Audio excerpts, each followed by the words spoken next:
Hello and welcome to the In the Money Players podcast. This is our show for Monday, February, I think it's 24th. I'm your host, Peter Thomas Fornital. As you can see, I'm back here in the Brooklyn bunker. We have thawed out. It's beautiful weather in New York today. At least, the weather does, the temperature doesn't start with a 3. So we'll take that as a win. And very excited to be talking about what was a really exciting weekend of racing. We'll do it all with our friend Nick Tammarro. Nick, how are things? I'm doing great, Pete. We're heating up now, literally and figuratively. We've had some cold weather down here in the great state of Texas as well, but it's starting to warm up. So good to see.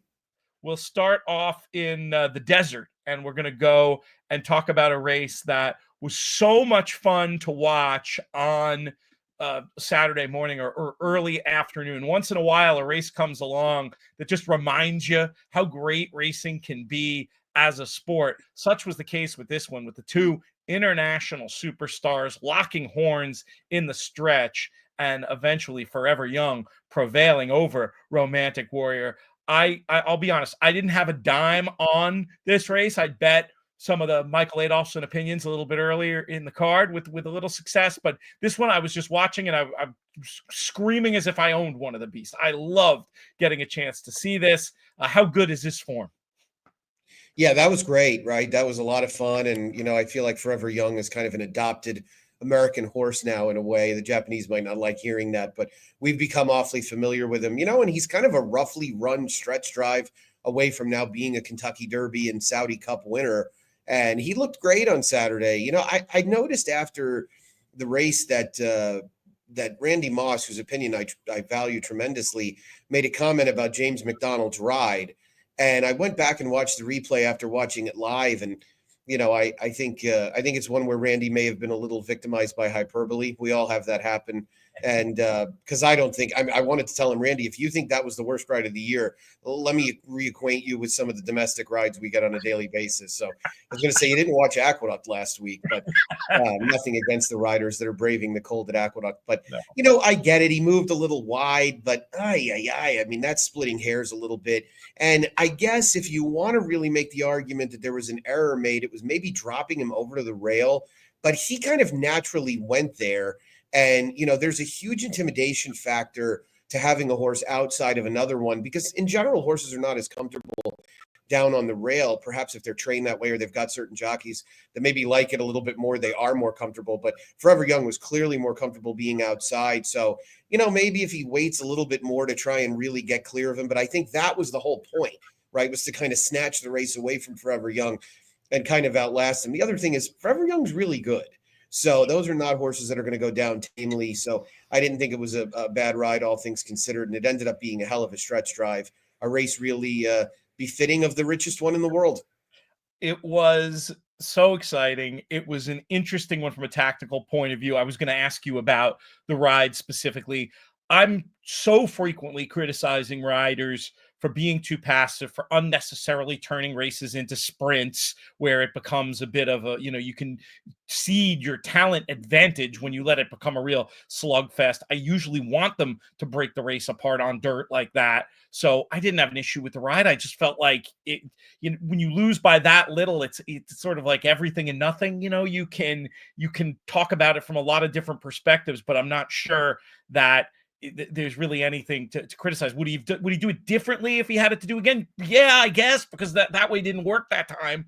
But it does feel a little bit harsh to be overly negative about it from where I sit as well. And that, to your point about where horses want to be, it did seem for like half a second, when Forever Young looked like he might try to go up the inside, that I don't want to say he was intimidated, but he didn't move with the late speed that he was able to after he was shifted outside. And I thought the rider there deserves maybe a little bit of credit for being able to get that horse back in the race. He's been, we've had some shots fired at him on the airwaves too for some of his work in Forever Young's previous races, but it all worked out on the day for Team Forever Young. Yeah, I think it's a matter of when you go wide and you lose to somebody who saved ground, it looks worse. Right. And I think about a great matchup here, and I'm going to date myself a little bit in bringing it up. It's going to be 26 years ago, but the 99 Whitney right, was won by Victory Gallop over Barons in a driving finish. And Victory Gallop, Barons went 5 wide around the far turn. And I think it was easy afterwards to criticize Jorge Chavez for his ride on Barons, but Victory Gallop went even wider, right? So it was more so that maybe Barons moved a little earlier, was a little closer to the pace. Those are things that are independent of where he was on the racetrack relative to the rail. In this scenario, you lost with a horse that made a wide move to a horse that saved ground. So that's always going to make it look a little bit worse. But if he had kept him in behind and waited to get outside, and then Forever Young had gotten the jump on him and he didn't get there, everybody would have said, well, hell, he waited too damn long. Well, what was he waiting for? He wasn't going to get a dream run through there. So, I think there's something to be said for kind of snatching the race from the field when you can. And positioning is huge in dirt racing. And let's remember for a second as well, these are a lot of riders that don't ride regularly on the dirt.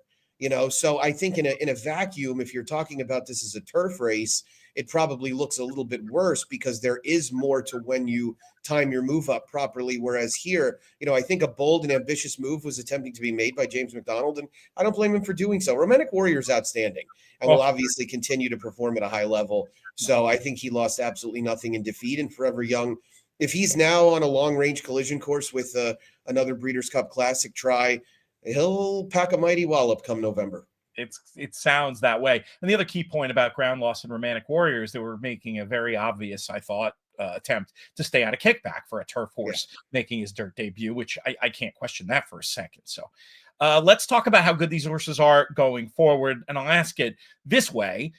So there was a lot of talk on the broadcast right after about, best dirt horse in the world kind of stuff. And I, my initial reaction to that was, hey, wait a minute, like where do we think, didn't this horse just run third to 2 other really good dirt horses who are still in training?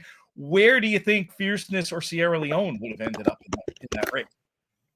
On the day, it feels like Forever Young would have gotten his revenge, but at the same time, I mean, the point that you just made is undeniable. Sierra Leone, though with a roughly run Derby, but then a clean run in the Breeders' Cup Classic, is 2-0 against Forever Young. So, he's a horse that I think you want to be careful about shortchanging him a little bit. He also had a workout over the weekend, which is good to see. He had missed a few weeks of training in an attempt to get to that Saudi Cup. So hopefully he's back in the mix for something domestic, maybe coming up in late March or April. So yeah, I would be careful about crowning Forever Young the best dirt horse in the world. I think there was a little recency bias with that when it came to comments made immediately after the race. And that happens to all of us. So I'm not meaning to throw this it out day and age. I'm surprised when it doesn't happen. Let's go to the Derby prep action in the Rebel Stakes Coal Battle, a horse we'd had some interesting conversations about in our Derby content. I wasn't smart enough to back on the day. I love the ride here. We're going to have an audio-only segment with me and Eric DeCoster going over the full new Derby Top 10. Spoiler alert, this horse now on it. What did you think of this effort? Came back, I think, was it a 92 buyer speed figure? Does that sound right? 91 is what I have written down. Gotcha. I'm sure I think that's the adjusted fig. Look, there are things that exist about this race and this horse that aren't mutually exclusive, right? He can be a super fun horse and one that's easy to root for while probably not really being a true Kentucky Derby contender at the same time. With that said, though, he's passed every test and he's gotten better each and every time. So, I mean, going on some big rant about how he's not good enough or anything like that, it seems a little foolhardy at this point because he's never really going to be all that well backed at the windows. And if Bob Baffert arranges his armada for the Arkansas Derby and sends somebody back that's maybe a little bit better, maybe we get a Rodriguez instead of a Madicket Road, he'll probably go off the favorite. He probably won't get favoritism for Coal Battle. So he's a horse that just seems to produce over and over. A $70,000 yearling purchase by Coalfront, who stands down here, doesn't stand in Kentucky. So incredible to see. Coalfront was a cool racehorse, and it was nice to see him. He's got actually another Texas bred that looks pretty good. Obviously not of graded stake caliber, but it's nice to see Cold Front producing some good horses. This was a TTA yearling purchase. And he's actually, I joked with the stewards at Sam Houston yesterday when he won. I said, well, they might as well prep him here in the TTA Derby that's restricted to horses that went through the sale. It'd be a great way to get into the back door into the race. He'd win by 100 lengths. And, then you'd have a great amount of confidence going to Kentucky. But Lonnie Briley's a good old school horseman, a guy that's been around a long time, just hasn't really had any horse that brought him to this stage. So it's nice to see that he's been able to do so. Love the ride Matticat Road got. Just vintage Bob Baffert, right? Go to the lead, take no prisoners. And I imagine those were instructions for Irad, because that's not really Irad's style. And when you saw him tooling along on the backstretch, you had to think to yourself, okay, well, I don't really see how this horse is getting beaten. The good thing about this card, too, is that we get 3 races run at identical distances, all run in succession that we can compare them to. Really, the only other day that it feels like we have that luxury is Travers Day, when we have the Forgo, Ballerina, and Woody and Jerkins usually run, almost in a row. So, the Rebel went 45.72 to the half, which is really fast. And Matticat Road running as well as he did. I think we're going to see him get a nice adjusted time form US figure. It's going to really, it's going to be, I don't want to say quite a bit faster, but I would imagine it's going to be in the 3 to 5 point range faster than Coal Battle because of the strength of that pace. And, nobody else really made a move. I see some chatter about Sandman.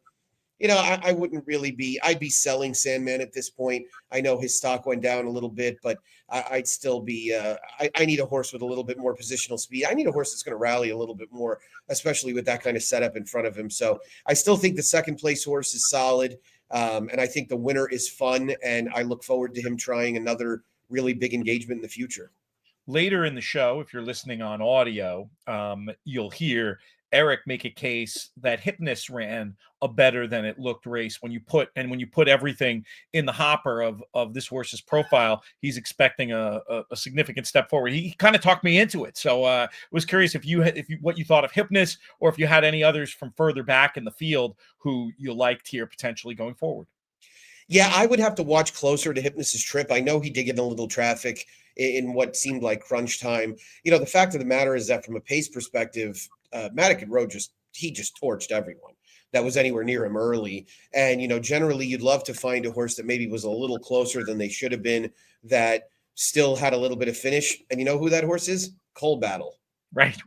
That's who you end up landing on. So it feels like you want the 1-2 finishers out of there as the best prospects moving forward, but you're also understanding that they're going to have to run better. This was just a 91 buyer figure.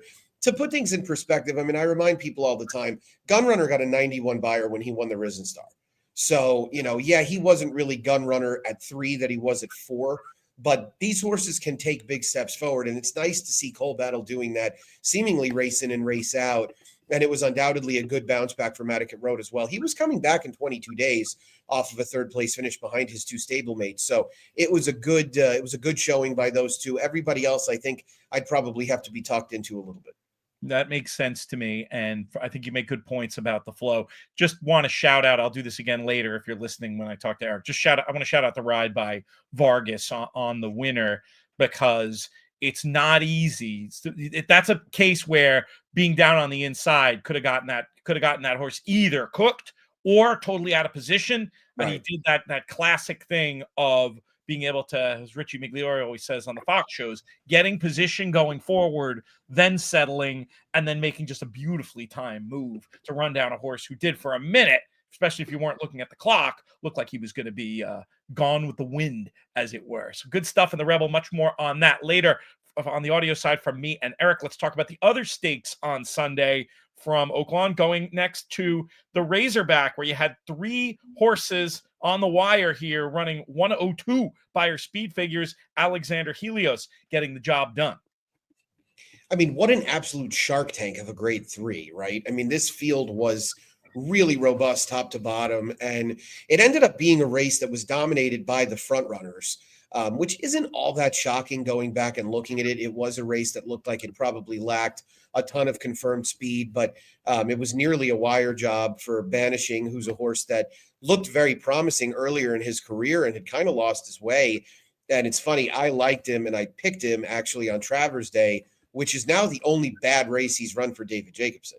And he got eased that day, bore out, looked like he was probably, on his way out. And he's now won 4 out of his next 6 starts. And the 2 losses are by a total of a neck.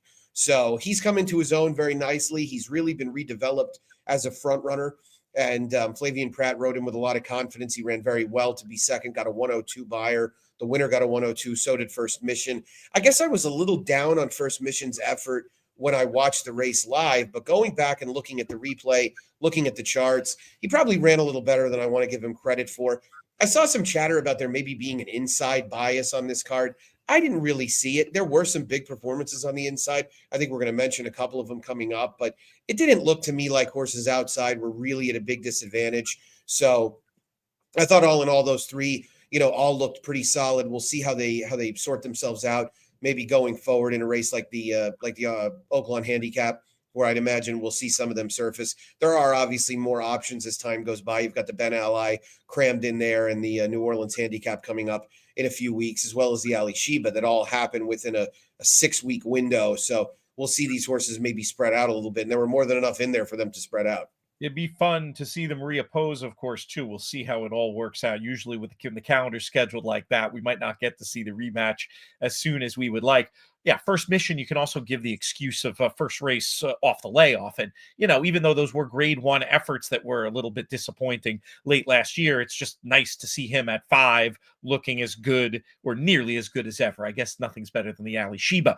performance that he put in, but he looked really good. Which was good on the stop, too. So, I mean, maybe he's a little bit of a mudlark hiding in a horse that races on Fast Track's body. Yeah, that's something to pay attention to.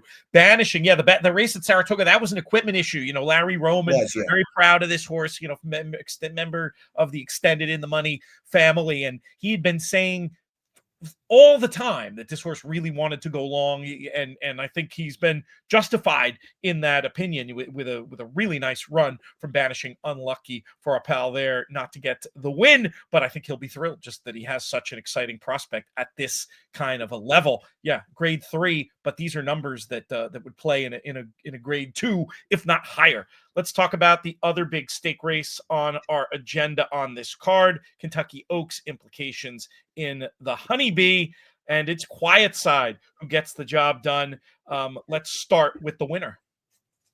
Yeah, Quiet Side ran great. No denying it. Sat on top of a pretty solid pace all in all, and ended up pulling clear very nicely for the Jay Ortiz combo, Jose riding for John, and pulling clear late to win by a comfortable margin. This was a very strong effort. We've obviously seen John Ortiz do well with good horses in the past, including Quiet Side, who came in as a filly that looked like she was of grade 1 caliber at 2 and looks like she's headed right back there. So this was another race that ended up being kind of a Shark Tank, right? It was a tough, deep field, top to bottom. You had Quick Kick in there, who had been a good 2-year-old. I think obviously part of the conversation about this race, and you wanted to start with the winner, is more so about the biggest loser out of it. But the winner, take nothing away from her. Quiet Side ran great and looks like every bit of a Kentucky Oaks prospect at this point. 86 fig, so maybe on the more moderate side, but looking at least in this generation like one of the real players. One could argue that the co-main story of the race, Muhima, who did not show up based on her previously established level of ability. It's still third in a grade 3, but looked poised to deliver much more than she ended up being capable of. Really failed to land a blow in the lane there. What is your take on this one? Is there some fear that we're looking at a Munnings that maybe was more precocious ultimately than super talented, or am I selling her short? No, I think you're probably onto it or getting close to it. You feel like she was the one you were supposed to have the fewest distance concerns with because she won a 9-furlong race at the end of her 2-year-old season. But there is a reason why Brad kept her short twice before he stretched her out. And she may have just been a little ahead of the curve. She might not have done as well over the winter as like a Good Cheer did, or some of the horses that we try to see how they're going to end up going from 2 to 3, because this was an incomplete version of her based on what we'd seen. And I don't think she's gone backwards, but it certainly feels like she may have. And this was a really kind of you got excited, I think, if you liked her around the quarter pole, and all of a sudden when they angled out, it was like, ugh, she can't really keep up with those two. So not what you wanted to see ultimately from a filly that really was in position to dominate this race. So I think that it'll be where she surfaces next will go a very long way towards how the barn feels about her. And if we see her in a race like the Beaumont, then I think that Brad is making it clear he's done with the going long experiment. But if he's willing to give her one more try, I mean, maybe you try and take the path of least resistance to get to the Oaks, and you go to a race like the Gazelle, which is almost certainly going to be, the softest of the final Kentucky Oaks preps. And that'll go a long way towards determining it, because obviously Brad has a major Oaks contender already in Good Cheer. But, that three-headed monster coming out of 2024 is now just a one-headed monster, which is okay, because I don't think anybody's going to cry any real tears for Brad Cox having Good Cheer. He has right. He not a bad. Even if you don't have Cerberus anymore, you still have a dog that barks pretty loudly. Absolutely, even with just the one head. 5G. Let's talk about this horse. You had that tricky post. Ended up trying to mitigate that by clearing, which he was able successfully to do. Were you intimating that you heard some talk that this horse's big run might have been aided by the track a little bit? Yeah, I saw that a couple of people say things about the bias. I mean, obviously, I didn't really see it. There were horses who performed well along the rail, which is not all that shocking. There were horses who ran well outside. So this was a great ride. Irad obviously had a lot of intent coming out of the gate. And in order to avoid a wide trip from the 13, he wanted to get over, and he was able to do so and shut the door on Mahima. So it was an excellent ride. I wouldn't have given a plug nickel for her in that spot from the 13. And it was a good decision by the connections to try a two-turn race. I thought, this is insane. When they see the Devona Dale field, they're going to kick themselves for not trying. But now, they at least have a pretty decent sense of what kind of filly they have for a final prep go-round. And she ran very well. I didn't expect it, but I was very impressed with the race she ran all in all. So I would say you're comfortable taking the winner or her coming out of there, and we're definitely a wait and see on Mahima. Can I continue to keep my torch lit for Quick Kick? I'm not saying it was anything overly impressive that we saw from this filly, but to split the field, a little better than split the field, probably needed the run pretty badly, I'm going to guess. I don't know. I've just always liked her, and I kind of want to keep her on side and think she might have a valuable prize next to her name by the time the season is over. Am I tilting it windmills over here? The funny thing about her is that she has actually become kind of a less competent horse the longer they've gone. And I think she was second by default in the Alcibiades. I think that was a super fast pace, and that certainly helped her get there. It was an even faster pace than the juvenile fillies. And so I'm wondering if she actually might be a cutback. And the middle move makes me feel that way. So there might be a big race next to her name. It just might not be at the distance that you think. Yeah. So she might be one that needs a fast-paced sprint in order to wind up and make that move. And, what'll happen a lot of times with horses that are naturally have a closing style is they'll run okay in fast-paced routes, and it will seduce their connections into thinking they're routers, when really all they are is horses that like to run late. So, I need to see a two-turn race where she does a little bit more than pick up pieces in order to become completely convinced that she wants to go around two turns. I think right now she might just be a one-turn closing sprinter, sort of masquerading as a router, because she did that middle move to me is the very classic sign of a horse that wants to ultimately go a little bit shorter and just really needs the opportunity. Yeah, I would have no issue with her cutting back, and that wouldn't diminish my my affection for it all. It's just one of those running lines that at first blush looks very meh, right? A 72 buyer, not as fast as what she was running it to, and but really fifth beating eight, it's just not that bad of a starting point. So I'm keeping her on the radar, and one that I felt like we could highlight a couple of interesting points about Quick Kick there in the I mean, something else I would throw into it is that she was clearly a week or so behind, because there's no way Tom Amoss wanted to send her to Oakland, right? He obviously wanted to run her out of her stall at Fairgrounds, but she wasn't ready for the Rachel Alexandra. Yes. So now he has the luxury of a month for the Fairgrounds Oaks. I would imagine she'll go back home, and he would probably prefer to run her there. If he needs more time, he now has a multitude of options. He can go to the Fantasy, he can go to the Ashland. He could even go to the Gazelle. So there are a lot of other options. I would assume he'd probably rather run her out of her stall. So I think that probably the strength of your argument is she was essentially 4 workouts into this race. Yep. And that's light. right? That isn't that many. So I could see her improving for that reason. I don't know if it'll make that much of a difference if I'm right as far as the distance considerations, but it is at least something worth throwing in there.